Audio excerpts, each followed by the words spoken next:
Scholars have spent 5 centuries staring at 240 pages of text nobody can read. And what it reveals isn't about the book, it's about us. I've held the photographs myself. Not the original that's locked in Yale, but the facsimiles. And what struck me wasn't the alienness of it. It was the asterisk precision asterisk. Someone sat down, methodically, and filled page after page with script so deliberate, so consistent, that you know they understood what they were writing. They just made sure nobody else ever would. The Voynich Manuscript arrived in the modern world in 1912, when a Polish book dealer named Wilfrid Voynich bought it from an Italian estate. It's 240 pages.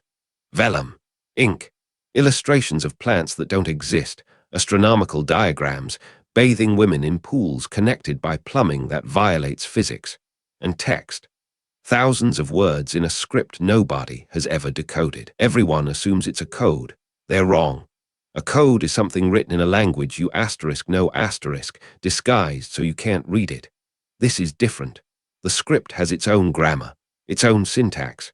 The letter frequency analysis shows patterns that match real language, not random noise.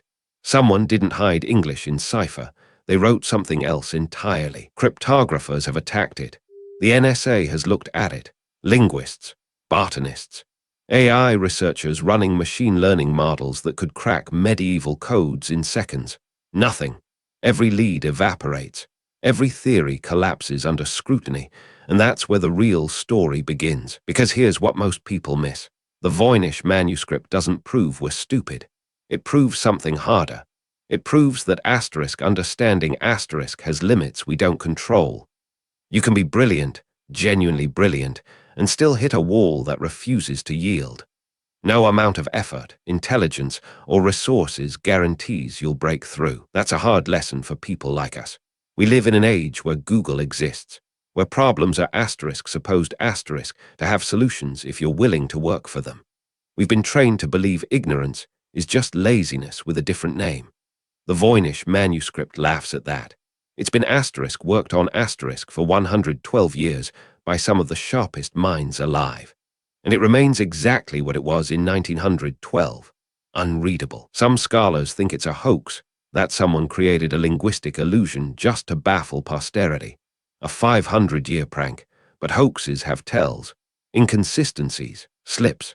This manuscript doesn't slip. The handwriting never wavers. The internal logic never breaks.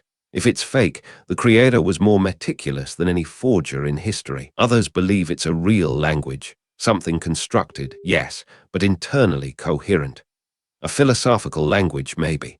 A way of encoding knowledge that follows rules we haven't discovered yet. That theory has merit. But it also has a problem. Even if they're right, we still can't read it. The solution doesn't matter if you can't execute it. And that's where I think the real wisdom lies. Not in asterisk what asterisk the manuscript says. In asterisk what it means asterisk that we can't know. We've built entire civilizations on the assumption that problems yield to persistence. Work harder, think smarter, accumulate more data. Eventually, the door opens. The Voynich Manuscript is a door that won't open, and it's been nailed shut for half a millennium. The Stoics understood this.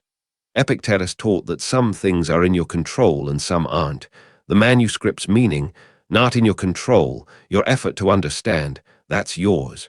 The Voynich teaches the same lesson, but harsher. You can give it everything, and it gives nothing back. That's not paralysis, it's clarity. Once you accept that some doors won't open, you stop wasting energy on them. You redirect, you build. You focus on what asterisk can asterisk be known, what asterisk can asterisk be changed. The manuscript didn't defeat us because we're weak. It teaches us to be honest about the difference between effort and outcome. I've interviewed people who have spent years on this thing, real researchers. And the ones who stayed sane weren't the ones who cracked it. Nobody cracked it. They were the ones who made peace with failure, who found meaning not in the solution, but in the pursuit itself, in asking better questions, in accepting that some mysteries are permanent features of the human condition. The Voynich Manuscript sits in Yale's Voynich Library right now. Temperature-controlled, photographed, digitized, analyzed by algorithms that would have seemed like magic a generation ago, and it's still unreadable, still mysterious, still teaching the same lesson it's been teaching since 1912. Some questions don't have answers, and that's okay, because here's what I've learned covering stories across decades. The people who thrive aren't the ones with all the answers. They're the ones who know which questions are worth living with, who can sit with uncertainty without needing to fill the silence. The manuscript teaches that. It's a 500-year masterclass in humility. So the next time you hit a problem that won't yield, that resists every solution, that makes you feel like you're failing, remember the Voynich. Remember that 5 centuries of brilliant people couldn't crack it.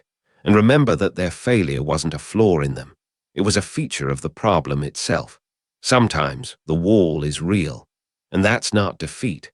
That's just reality. The manuscript won't be decoded. Not because we're not smart enough, because some things weren't meant to be decoded. And that's the whole point.